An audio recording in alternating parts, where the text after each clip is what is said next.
Welcome back, Middle Age Grind. And today I want to talk to you about why I love my health savings account. Okay? So, first off, what is a health savings account? Well, it's an account you can set up either individually or through your employer, and you need a compatible health insurance plan. You can go and check on, websites.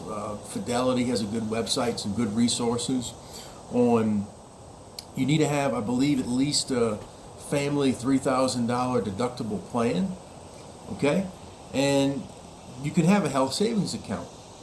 So, what are some of the benefits? Well, first off, what is a health savings account? If you have one of those high deductible medical plans, you're allowed to open up an account and put money in it. And in that money, you can not only have it in fixed cash reserve assets, you can invest a portion of that money, if not all of that money. I know Fidelity allows you to invest that money, which is pretty cool. So there are potential triple tax benefits to this account. What are they? One, whatever you contribute personally, you could take a deduction from your current year's income tax. Secondly, the money in the account grows tax-free. Okay, you don't pay taxes on the growth.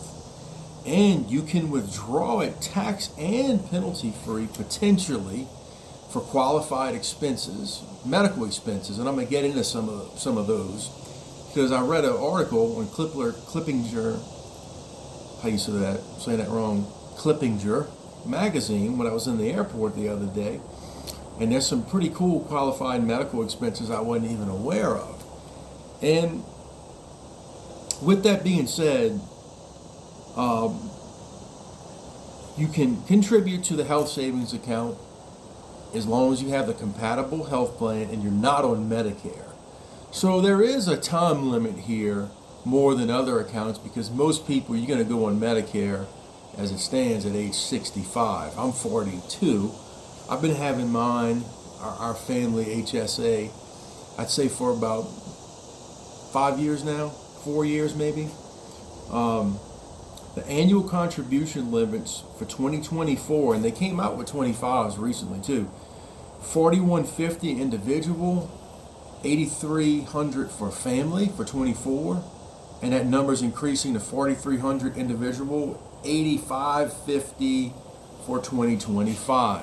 Okay, so what are some of the qualified medical expenses you can take out at any age? You don't have to be 65.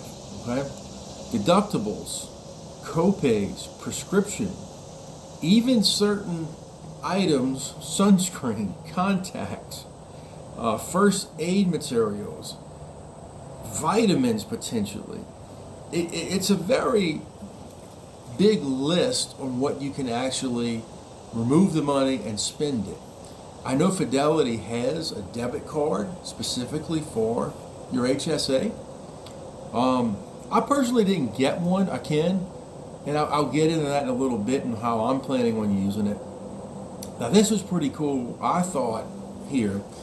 Once you hit age 65, according to Clippinger magazine, the article, you can use your health savings account money for Medicare premiums, Medicare supplement premiums, and a portion of long-term care insurance premiums. And I thought that was pretty interesting that they would allow you to spend that money on that because you cannot spend it before 65 on premiums for your medical insurance.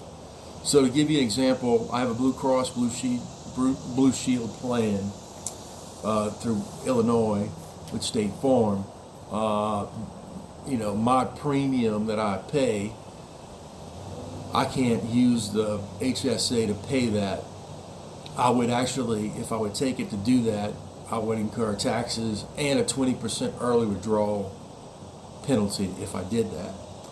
But I think it's pretty cool. Once you hit 65, you can no longer contribute to it, but you can use that to pay your Medicare, MedSup, and long-term care insurance premiums if that's something you wanted to do.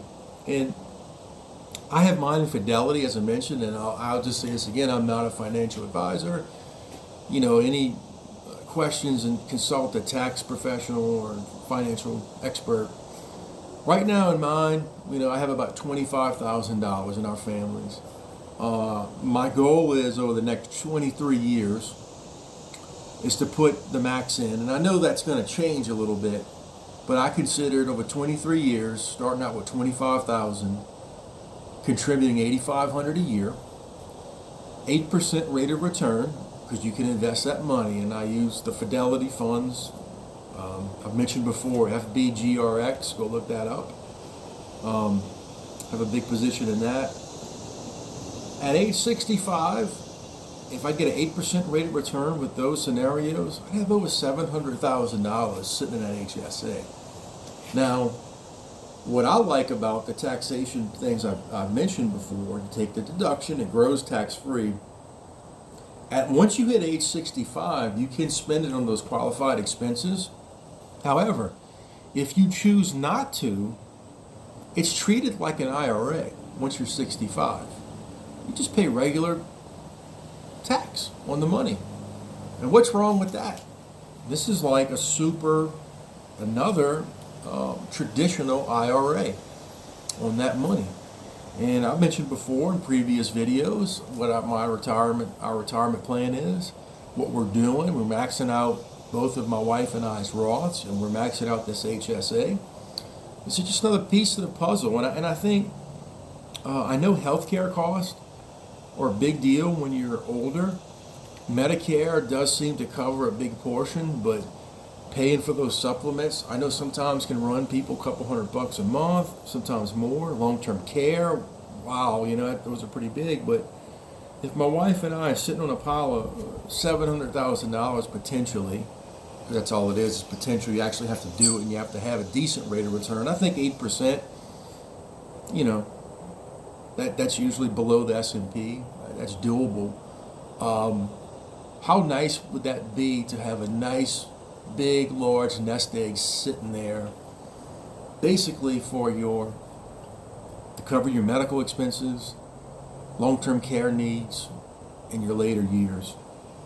And that's our plan there with that HSA. And I think most people don't even know about them. Then they think it's only, you got to put fixed income in it, or it's only for medical expenses. And it's technically not. Like I'm saying, one day when you're 65, if you use it for anything else, it's just treated like a regular IRA. So wanted to share that with you today, the benefits of HSA and why I like it and kind of what we're doing. And I'll see you next time on the Middle Age Grind.